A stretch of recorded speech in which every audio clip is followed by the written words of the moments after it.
How's everyone doing? Welcome back to another walkthrough. Here we have a 2015 Malibu. This is a 22 VLX, so 22 feet.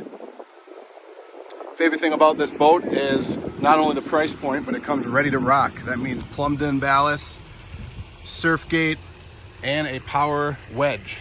That's gonna help you get those big waves out on the water. Got these rear transom seats. Coming aboard,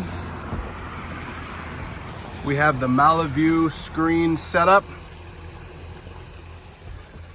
as well as this easy to use knob for dialing in not only what side of the wave you want to surf on. You can also deploy and pull up your power wedge, press of a button, as well as mute the music and change your song. Playpen seating up front. Perfect boat for getting out on the water. Thanks for following along, and hopefully see you guys soon.